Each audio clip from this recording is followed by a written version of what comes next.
My name is Bernana, and I'm 35 years old. Up until recently, you could say my life was what most would consider fairly ordinary. I work as a senior project manager at a logistics firm in the heart of the city. The job pays decently and keeps me occupied, which suits me just fine. 3 years ago, I went through a divorce from my husband, Ethan. It wasn't messy, just one of those cases where we drifted apart. No kids, thankfully, because that would have complicated things immensely. The one asset we had to divide was our lakeside cottage. It's about an hour's drive from the city, nothing extravagant, but it has 3 bedrooms and sits on a couple of acres by Lake Serenity. Ethan didn't want it, said he was more into urban living, so it became mine in the divorce settlement. Initially, I planned to sell it right away. Why would I need a big cottage in the middle of nowhere? I figured I'd use the money to buy a sleek condo in the city, something modern and close to my office. It made perfect sense to me. But then my family got involved. My parents, Diane and Thomas, are in their early 60s and still quite active. My dad was a carpenter his whole career, and my mom was a librarian before retiring. They've always been the type to meddle in everything, especially when it comes to me and my sister. Speaking of my sister, that's Lily. She's 5 years younger than me, works at a high end salon in the city, and has been dating her boyfriend, Nathan, for about 2 years. He's decent enough, works in software development or something similar. Lily's always been the outgoing one, loves hosting parties, gatherings, you name it. So when I mentioned selling the cottage, my family lost it. Bernana, you can't sell that beautiful cottage, my mom said during our weekly family dinner. Think of all the memories we could create there. Yeah, sis, Lily added. It could be our family's getaway spot. We could have picnics, holiday parties, everything. I tried explaining that I didn't need a lakeside cottage sitting empty most of the time, but my mom got that determined look she used to give me as a kid when she really wanted something. Please, Bernana, she said, grabbing my hand across the table. Keep the cottage. For the family, for me. When my mom pulls the puppy dog eyes and says, for me, it's nearly impossible to refuse. I've always had a soft spot for my family, especially my parents. They worked hard their whole lives and never asked for much. So I agreed to keep the cottage. Instead of selling, I took out a mortgage on a nice condo in the city. Luckily, my job allowed me to save enough for a substantial down payment, so the monthly payments aren't too bad. The condo is ideal 2 bedrooms, modern kitchen, close to work and shops. The first thing I did after keeping the cottage was install a security system. As a single woman, and with the cottage being fairly isolated, I wanted peace of mind. I had cameras installed around the property and got an alarm system tied to a monitoring service. It cost me about $3,000, but it was worth it. I also gave my mom a spare set of keys. She was thrilled. Over the next 3 years, the cottage became the unofficial family gathering spot. My parents would head out for weekend retreats.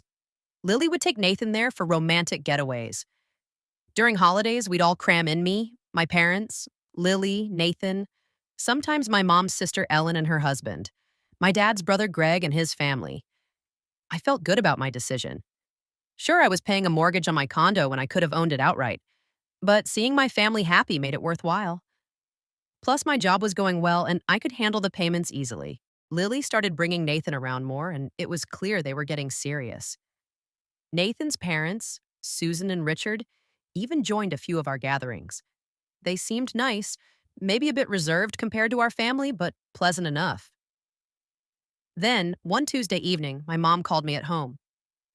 Bernana, honey, I wanted to let you know we're planning a big family get-together this Friday at your lakeside cottage, she said. It's going to be me and your dad, Lily, Nathan, his parents Susan and Richard, plus Ellen and Greg's family. Can you make it? I sighed. I wish I could, Mom, but I have a critical project meeting on Friday. I'll probably be stuck at the office late. Don't worry, dear, she said in her usual warm tone. Your work comes first. We'll have fun without you. Thanks for understanding, Mom. She hung up and I went back to my TV show, not giving it much thought. But Friday morning changed everything. I was prepping for the big meeting when my boss called. Bernana, bad news, he said. The VP and her assistant both came down with the flu overnight. We're postponing the project meeting until next week.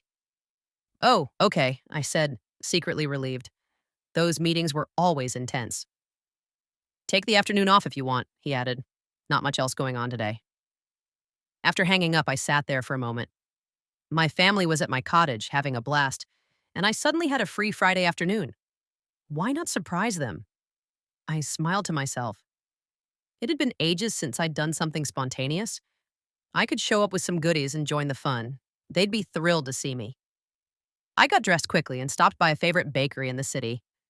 I picked up a selection of their best treats: lemon scones, berry tarts, some gourmet cookies, the kind of stuff that always puts smiles on faces. When I pulled into the driveway of my lakeside cottage, I saw all the lights on and several cars parked outside. My parents' old Subaru, Lily's silver hatchback, Nathan's dark blue SUV, and a couple of others I recognized as belonging to my aunts and uncles. Everyone was there. I grabbed the bag of pastries and quietly got out of my car. I wanted to make this a real surprise, so I decided to sneak in through the front door with my key. I could hear voices and laughter from inside, which made me smile. They sounded like they were having a great time. I slipped my key into the lock as quietly as possible and turned it slowly. The door opened silently. I stepped inside, holding my breath to avoid making noise. The voices were coming from the living room, and it sounded like a full house. I was just about to step in and shout, "Surprise!" when I heard my mom say something that stopped me cold. "I'm telling you, Bernana is just so unbelievably foolish," my mom said, and everyone laughed. My stomach dropped. Did my mom just call me foolish? "She does whatever we tell her," she went on. "Like a little marionette, it's almost too easy." More laughter. I pressed myself against the wall, my heart racing. "Remember when we convinced her not to sell this cottage?" My dad chimed in. She was all set to sell it and buy a condo outright. But we fed her some sob story about family traditions, and bam, she keeps the cottage and takes out a mortgage instead. And now we get to use this gorgeous place whenever we want, while she's stuck paying for that condo, my mom added. The girl has no spine at all. I couldn't breathe. This couldn't be real. Then Lily's voice cut through the laughter. "Oh, you guys should hear this. I regularly ask Bernana to help cover my rent. I just call her up, fake some tears about how tight money is, and she always says yes. Every single time." "How much does she give you?" someone asked. "Usually about $800, Lily replied. "Sometimes more if I really play up the broke act." The room burst into laughter again. Then I heard my Aunt Ellen's voice.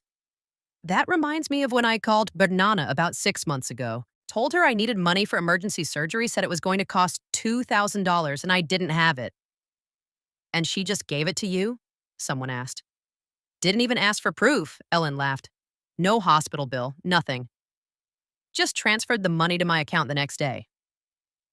"So what did you actually spend it on?" my mom asked. "New bedroom furniture," Ellen said proudly. "Got this stunning bed frame and nightstand set. Bernana basically redecorated my bedroom for me." Everyone found this hilarious. Then my Uncle Greg spoke up. "I've got one too. Last year, when Bernana thought I was having car trouble, she offered to lend me $1,500 for repairs. I took the money and bought a kayak instead." I felt nauseous. All these years, all the times I'd helped my family, when they said they needed money, they were lying, using me. Then I heard Nathan's father, Richard. "You know, it's really something to have a family member like Bernana," he said. "Someone with money who just hands it out whenever you ask. Like having your own personal bank that never asks questions." "That's exactly what she is," my mom agreed. "A walking cash machine. The best part? She never even asks for the money back. Just gives it away like she's running a charity." "We need to keep this gravy train rolling," my dad said. "Can't let her get too clever and start saying no." My mom's voice grew excited. "Actually, that's perfect timing. Because I've been thinking about our next big ask. Lily and Nathan are probably getting engaged soon, right, Lily?" "We've been talking about it," Lily said. "Nathan's been looking at rings." "Perfect," my mom continued. "When that happens, we'll convince Bernana she needs to pay for the wedding. I'm thinking we can get at least $10,000 or $15,000 out of her, maybe more if we play it right." "How are you going to convince her?" someone asked. "Easy," my mom replied. "We'll tell her it's what families do. that she's the successful one, so she should help her little sister have the perfect wedding. We'll guilt her into it if she even thinks about saying no. I heard glasses clinking. Here's to clueless relatives with cash, someone said, and everyone laughed and cheered. And here's to Bernana, the gift that keeps on giving, my mom added. I stood there in the hallway, clutching the bag of pastries, feeling like my world had shattered. These people, my own family, thought I was an idiot. They'd been manipulating me for years, taking my money, using my cottage, and mocking me behind my back. All those times I'd felt good about helping them, felt needed and appreciated, it was all a lie. They didn't see me as generous or kind. They saw me as foolish and gullible. I turned around quietly and headed back to the front door.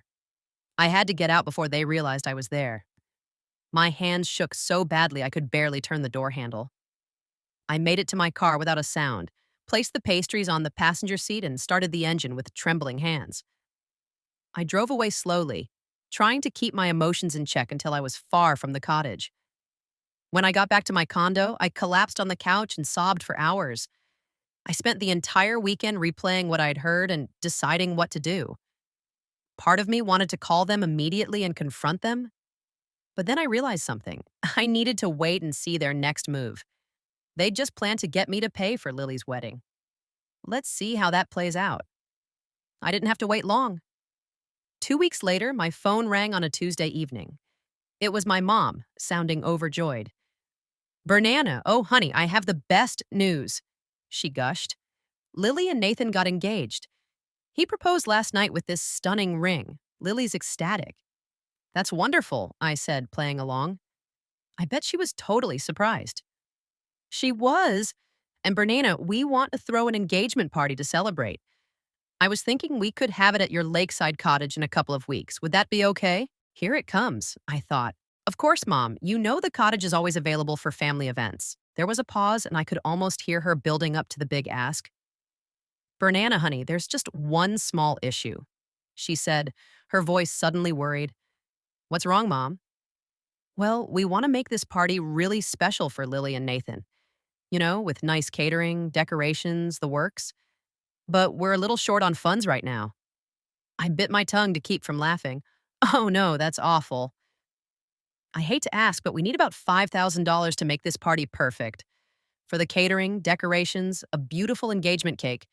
I know it's a lot, but Lily only gets engaged once, you know? There it was, the exact plan I'd overheard 2 weeks ago. $5,000, I said, sounding concerned. That's a lot. I know, but you earn good money at your job, and Lily's your only sister. This is such a big moment for her. I could practically hear her holding her breath, waiting for me to cave. Mom, I wish I could help, but I don't have that kind of money right now, I said. I just had some unexpected expenses, some repairs on my condo that wiped out my emergency fund. I could sense her disappointment, but she tried to hide it. Oh, well, what if Lily, Nathan, your dad, and I paid for everything up front, and you could pay us back later when you have the money? Perfect. They were so predictable. That sounds like it might work, I said. You guys go ahead and order whatever you want for the party, and I'll pay you back as soon as I can. Really? Oh, Bernana, you're a saint. I'll call the caterers tomorrow and get everything set up. Sounds great, Mom. I can't wait for the party. This is going to be amazing. Lily will be so happy. After she hung up, I shook my head. They were so sure they had me pegged, so confident I'd fork over $5,000 without question, just like always. Well, they were about to learn something new about me. 2 weeks later, on Thursday, I called a locksmith and arranged for them to come to my lakeside cottage on Friday evening. I told them I needed all the locks changed, front door, back door, everything. I scheduled it for late in the evening, when no one from my family would be around. On Friday after work, I drove out to the cottage. Sure enough, they'd already been there decorating for Saturday's party. The place looked stunning: streamers, balloons, beautifully set tables, fairy lights everywhere. They'd gone all out. I almost felt guilty about what I was about to do. Almost. The locksmith, a friendly guy named Tony, arrived right on time at 7 p.m. After he left, I walked through the cottage one last time, taking in all the decorations. Then I started taking everything down: every streamer, every balloon, every elegant table setting. I stuffed it all into large black garbage bags. When I was done, I dragged the bags to the corner of the cottage, where they'd be visible from the driveway but out of the way. Then I drove home to wait for the next day's drama to unfold. On Saturday morning, I sent my mom a text. Hey, Mom, I'm really sorry, but I can't make it to Lily's engagement party today. I'm feeling pretty sick with a cold and don't want to get everyone else sick. She texted back about an hour later. That's fine, Bernana. Feel better. That was it. No. Are you okay? Or do you need anything? Or get well soon. Just, that's fine. She didn't even pretend to care about me. It was like she was relieved I wouldn't be there. I spent the morning chilling in my condo, waiting to see what would happen. I ordered a pizza for lunch and brewed a nice cup of coffee. Then I settled in to watch some TV. Around 2 p.m., my phone started ringing. It was my mom. I looked at it, smiled, and let it go to voicemail. A few minutes later, my dad called. I didn't answer. Then Lily called. Nope. Then my mom again. Still not answering. My phone kept buzzing with texts. After about 20 minutes of constant notifications, I glanced at them. Bernana, we're at the cottage, but our keys don't work. Mom, the locks are different. What happened? Dad, Bernana, why aren't you answering? We can't get in. Lily, this is insane. The keys don't fit at all. Mom, I set my phone aside and let them stew for another 30 minutes while I enjoyed my pizza. It was oddly satisfying, knowing they were standing outside my cottage, confused and frustrated, probably bickering about what to do. Finally, when I figured they'd suffered enough, I answered when my mom called again. Bernana, thank God you picked up, she shouted. We're all here at your cottage and we can't get in. All the relatives are here, Nathan's parents are here, the caterers just arrived with the food, and we're standing in the driveway like fools because the door won't open. That's weird, I said, sipping my coffee. What do you mean weird? Something's wrong with your locks. Actually, nothing's wrong with them, I replied. I had them changed yesterday. There was silence on the other end for about 10 seconds. You changed the locks? My mom stammered. Why would you do that? Well, I overheard you call me foolish about a month ago, I said casually. You and everyone else were having a good laugh about how clueless I am. Another pause. Bernana, honey, I think you misunderstood something, she said, switching to her sweetest voice. We would never say anything like that about you. Really? So you didn't say I was unbelievably foolish and that I do whatever you tell me like a puppet? I asked. No, of course not. You must have misheard. And Lily didn't brag about scamming rent money from me every month? More silence. And Ellen didn't laugh about spending my surgery money on furniture instead? Bernana, you're not making sense, my mom said, her voice trembling. I heard the whole conversation, Mom. Every word. About how I'm a walking cash machine. About how you planned to get me to pay for Lily's wedding. About the toast you all made to clueless relatives with cash. The line went quiet again. I could hear voices in the background, probably everyone asking what was going on. Look, even if you heard something like that, my mom said finally, you have to understand we were just joking. We didn't mean it. I laughed. Joking? You think it's funny to take thousands of dollars from me while calling me an idiot behind my back? Bernana, you're being ridiculous. We're family. Family helps each other out. You're right, Mom. Family should help each other. But what you've been doing isn't helping. It's stealing. I heard Lily's voice in the background, yelling, and then she was on the phone. Bernana, you're being a total jerk, she screamed. We've already decorated the cottage. Everyone's here, the food's here. You're ruining my engagement party. Actually, Lily, I already took down all your decorations, I said calmly. They're in garbage bags at the corner of the cottage. You can pick them up and get off my property. You can't do this to me, she wailed. This is my special day.